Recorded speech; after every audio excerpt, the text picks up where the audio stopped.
ओम शांति। आज की मुरली का सार है, मीठे बच्चे, ज्ञान और योग बल से पुराने पापों के खाते को चुकता कर नया पुण्य का खाता जमा करना है। योग बल से एवर हेल्दी वेल्दी बनना है। आज का प्रश्न है, संगम योग की विशेषताएं कौन सी है जो सारे कल्प में नहीं हो सकती है? उत्तर है, संगम युग पर ही 5000 वर्ष के बाद आत्मा और परमात्मा का प्यारा मिलन होता है। यही समय है बाप से बच्चों के मिलने और वर्षा लेने का। बाप सभी आत्माओं के लिए यही समय ज्ञान देते हैं, सबका लिबरेटर बनते हैं। संगम युग पर ही देवी देवता धर्म की सैंपलिंग लगती है। जो दूसरे धर्म में कन्वर्ट हो गए हैं वह निकल आते हैं। सभी अपना अपना पुराना हिसाब किताब चुकता कर वापस जाते हैं। ऐसी विशेषताएं और किसी युग की नहीं है। ओम शांति। परम पिता शिव नाम जरूर लेना है। परमात्मा अथवा खुदा, गॉड तो बहुत ही कह देते हैं, परंतु फादर का नाम जरूर चाहिए। फादर का नाम है ही शिव, निराकार है ना। आत्माएं भी वास्तव में निराकार है, यहाँ आकर साकार बनती है। कहा जाता है परम पिता परमात्मा वहां से बच्चों को अथवा प्रिसेप्टर को भेजते हैं पाठ बचाने। अब गॉड फादर जब कहते हैं तो मनुष्य की बुद्धि में लौकिक पाप नहीं आएगा। वह तो अपने बच्चों का फादर है, परंतु हे परम पिता कहने से बुद्धि ऊपर चली जाती है। आत्मा ही याद करती है। जिस्मानी फादर को भी आत्मा ही याद करती है जो जिस्म देते हैं। फिर आत्माओं का जो असली बाप है उनको भी याद करेंगे ना, परंतु वह कौन है? कौन उनको फादर कह बुलाते हैं? क्यों उनसे रहम मांगते हैं?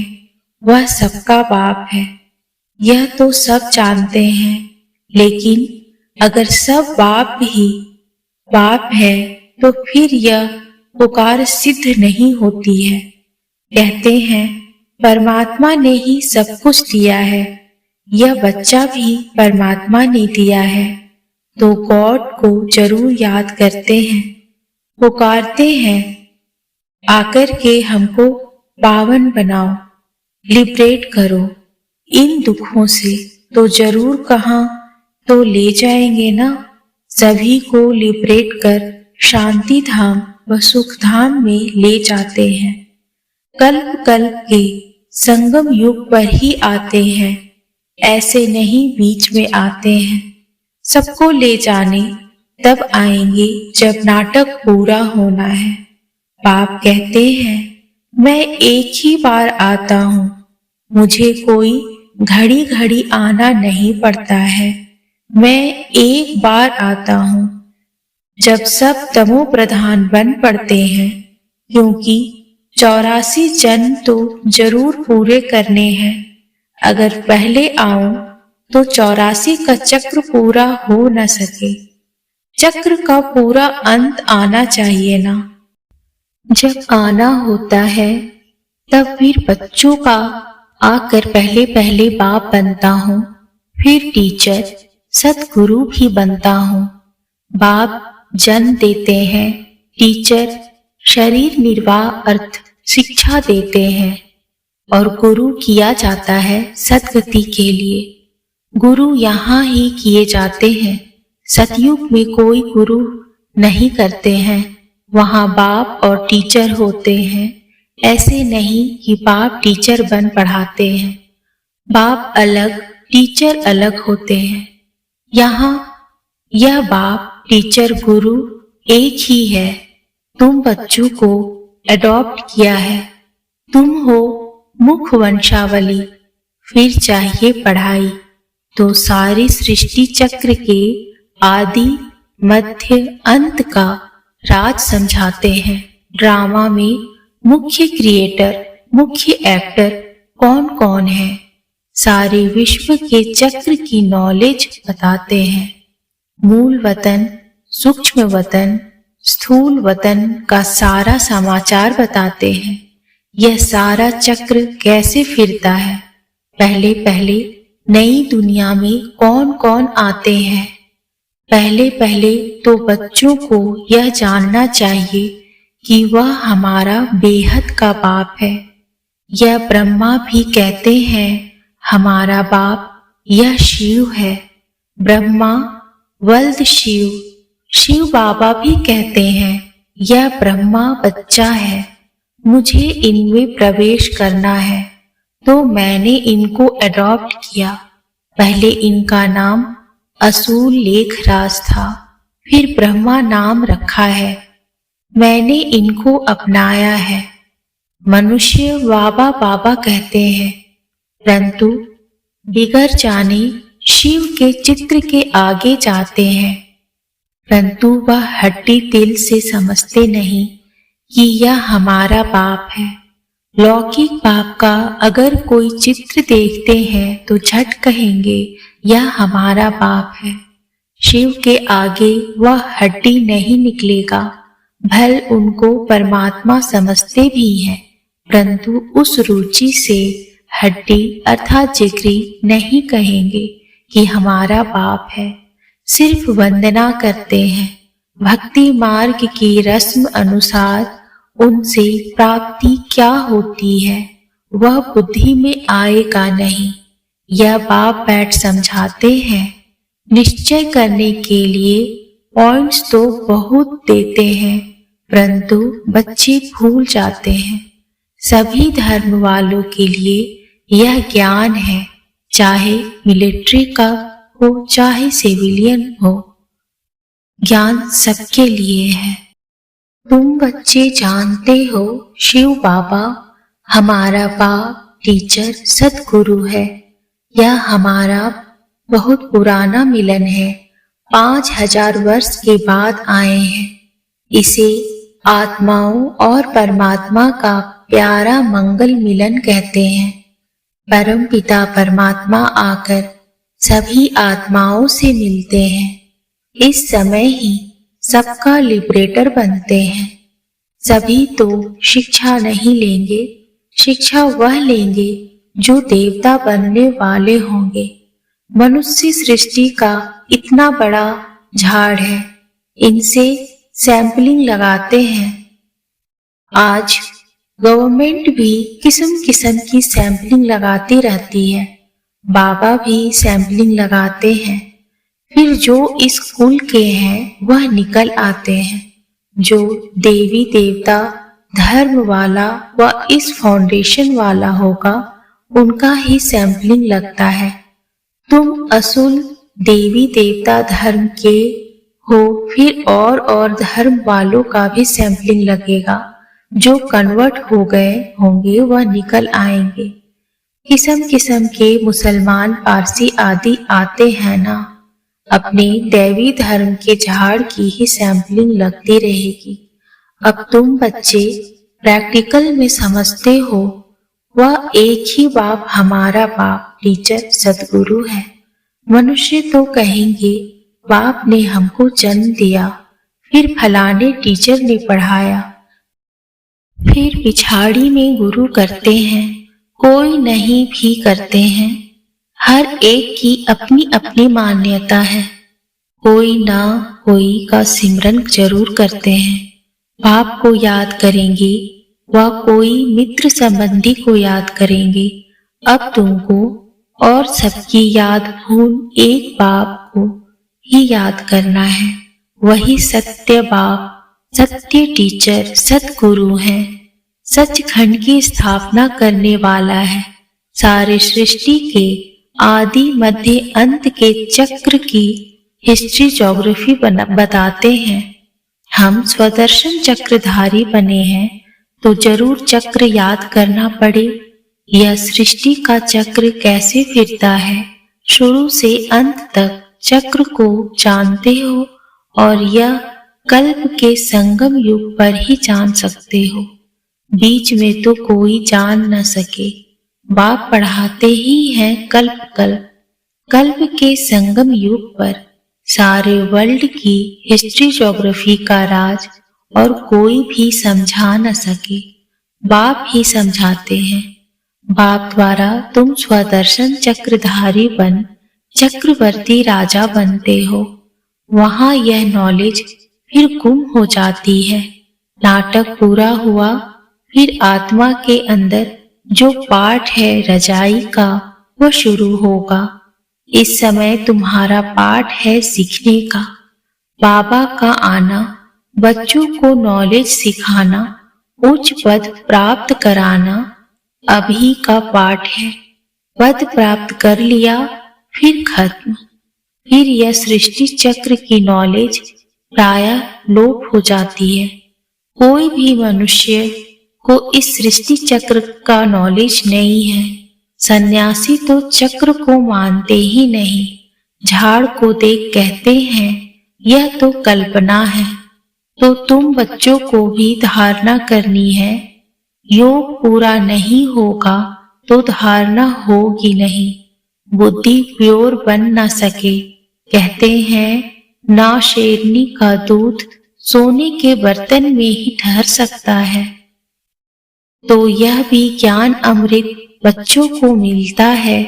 बर्तन लोहे से बदलकर सोने का होगा तभी धारणा होगी। इसमें अच्छा पुरुषार्थ किया जाता है। बहुत सहज है। वर्ल्ड की हिस्ट्री ज्योग्राफी को जानना है। सतयुग में कौन राज्य करते थे, कितना समय किया, घराना होता है ना, तो उसको कहेंगे डेटी डायनेस्टी ने 1250 वर्ष राज्य किया। क्या लड़ाई से राज्य लिया? नहीं। अभी के पुरुषार्थ की प्रारब्ध पाई है। यह सारा चक्र तुम किसको भी समझाओ तो बहुत खुश होंगे। भल मिलिट्री के हों, दिल्ली में आते थे ना, उन्हों को भी बाबा समझाते थे ना कि तुमको सुना है। जब गीता सुनाई जाती है तो उसमें भगवानुवाच है, जो युद्ध के मैदान में मरेंगे वह मुझे प्राप्त करेंगे, सब स्वर्गवासी होंगे। परंतु ऐसे नहीं कि सिर्फ गीता पढ़ते व सुनते हैं तो स्वर्ग में चले जाते हैं। तुमको अगर स्वर्गवासी बनना है, बाप से वर्षा लेना है, तो बाप को याद करो, श्रीमत पर चलो। यह ज्ञान अभी ही मिलता है, क्योंकि अभी स्वर्ग के द्वार खुलते हैं। यह ज्ञान अभी के लिए ही है। शिव बाबा को याद करने की प्रैक्टिस करनी है। अभी बेहद का बाप समझाते हैं, मुझे याद करो। उस गुरु के बदले एक शिव बाबा को याद करना पड़े, मेहनत है। वह बाप सभी का एक ही है। उस द्वारा ही स्वर्ग का वर्षा मिल सकता है। शांति सुख का वर्षा उनसे मिलता है। यह समय है ही बाप द्वारा बाप से मिलने का अथवा वर्षा पाने का। सतयुग में था ही एक धर्म, तो अनेक धर्म विनाश और एक धर्म की स्थापना का काम परम पिता परमात्मा का ही है, दूसरा कोई कर न सके। जो बाप द्वारा पढ़ते हैं, राजयोग सीखते हैं, वह स्वर्ग में चले जाते हैं। तुम जानते हो अब कलयुग का अंत है। महाभारी लड़ाई भी सामने खड़ी है। जो पढ़ेंगे वही पद पाएंगे, बाकी सब हिसाब किताब चुकतू कर वापिस चले जाने वाले हैं। तुमको अभी प्रैक्टिकल में अपने पापों का खाता चुकतू कर और पुण्य का खाता जमा करना है। जितना जितना ज्ञान और योग में रहेंगे तो पुराना खाता भस्म हो नया जमा होता जाएगा। योग बल से तुम्हारी आयु बढ़ेगी। तुम एवर हेल्दी वेल्दी बनते जाएंगे। ज्ञान और योग से दोनों मिलते हैं। यह तुम्हारे लिए हॉस्पिटल भी है तो कॉलेज भी है। वास्तव में सच्ची सच्ची यूनिवर्सिटी यह है। गवर्नमेंट की जो यूनिवर्सिटी है उनको यूनिवर्सिटी नहीं कहेंगे। यूनिवर्स तो सारे विश्व को कहा जाता है। उनमें विश्व की नॉलेज कोई है नहीं, वह सब है हद की। कितनी हदें डाल दी हैं। यूनिवर्सिटी को हिंदी में कहा जाता है विश्वविद्यालय। सारे विश्व से कोई भी आकर पढ़े उस यूनिवर्सिटी में तो ऐसा हो न सके। यहाँ कोई भी आकर पढ़ सकते हैं। विश्व का रचयिता ही यह विश्वविद्यालय स्थापन करते हैं। हम लिखते भी ऐसे हैं। अब विश्वविद्यालय या यूनिवर्सिटी में फर्क क्या है? वह हिंदी, वह अंग्रेजी अक्षर है। यह विश्व के रचयिता ने विश्वविद्यालय रचा है, जहां बाप मनुष्य को देवता, राजाओं का राजा बनाते हैं, लिबरेट करते हैं। श्रीमत तो मिलती है, परंतु आसुरी मत वाले श्रीमत को भी मानते नहीं। यहाँ इस श्रीमत से कितना श्रेष्ठ बनते हैं। अपने तन मन धन से भारत को स्वर्ग बना रहे हैं और है सारा गुप्त। बाबा भी गुप्त आते हैं। श्री कृष्ण तो गुप्त हो न सके, परंतु बाप को ना जानने के कारण श्री कृष्ण का नाम गीता में डाल दिया है और फिर कृष्ण को डांस दिखाई है। वह तो प्रिंस प्रिंसेस आपस में करते होंगे, वहां प्रजा थोड़ी ही जा सकती है। बाप समझाते तो बहुत है। कहते हैं ज्ञान धन लेकर फिर दान करते जाओ। बड़ी उच्च पढ़ाई है और पढ़ना भी ऐसे साधारण है। कुर्सी पर तो आसन लगा न सके, यह टांग पर टांग चढ़ाकर बैठना, यह रजाई बैठक ठीक है। यूं तो तुम कैसे भी बैठो, सतयुग में तो गोल्डन स्पून इन माउथ है। बच्चों ने साक्षात्कार भी किए हैं। कैसे विमानों में सोना भरकर आते हैं। महल आदि बहुत जल्दी सब कुछ बन जाता है। अब भी बाबा देखते देखते बिजली मोटर आदि क्या क्या बन गए हैं। आगे अनाज कितना सस्ता था, जो सतयुग में कितना सस्ता होगा। यहाँ सोने के सिक्के की कीमत 100 रुपया है तो वहां 1 पैसा होगी, तो कितना फर्क है। तो तुमको 1 जन्म की पढ़ाई से 21 जन्मों की रजाई मिलती है। और क्या चाहिए। बाबा युक्तियां बताते रहते हैं। बच्ची अगर ज्ञान नहीं लेती हैं तो उनको शादी कराने पड़े। बच्चा अगर ज्ञान ना लेवे तो कहेंगे जाकर अपना कमाओ और शादी करो। बाबा राय तो हर बात की देते हैं। शादी पर जाना है तो सिर्फ फल लेकर शिव बाबा को याद कर खाएंगे तो वह पवित्र बन जाएगा।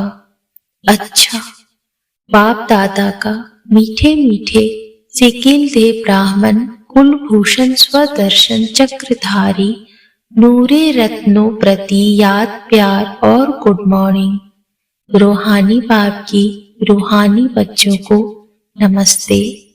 रूहानी बच्चों के रूहानी बाप को नमस्ते नमस्ते नमस्ते बाबा नमस्ते। धारणा के लिए मुख्य सार है। पहला, बाप से जो ज्ञान धन लिया है उसका दान करना है। गुप्त रीति से पढ़ाई पढ़कर 21 जन्मों की रजाई लेनी है। दूसरा, और सबकी याद भुलाकर एक बाप को सत्य बाप, सत्य टीचर और सतगुरु के रूप से याद करना है। आज का वरदान है, रूहानी नशे द्वारा दुख अशांति के नाम निशान को समाप्त करने वाले सर्व प्राप्ति स्वरूप भव। रूहानी नशे में रहना अर्थात चलते फिरते आत्मा को देखना व आत्मा अभिमानी रहना। इस नशे में रहने से सर्व प्राप्तियों का अनुभव होता है। प्राप्ति स्वरूप रूहानी नशे में रहने वाली आत्मा के सब दुख दूर हो जाते हैं। दुख अशांति का नाम निशान भी नहीं रहता, क्योंकि दुख और अशांति की उत्पत्ति अपवित्रता से होती है। जहाँ अपवित्रता नहीं, वहाँ दुख अशांति कहाँ से आई? जो पावन आत्माएं हैं, उनके पास सुख और शांति स्वतः ही है। आज का स्लोगन है, जो सदा एक ही लगन में मग्न है, वही निर्विघ्न है। ओम शांति।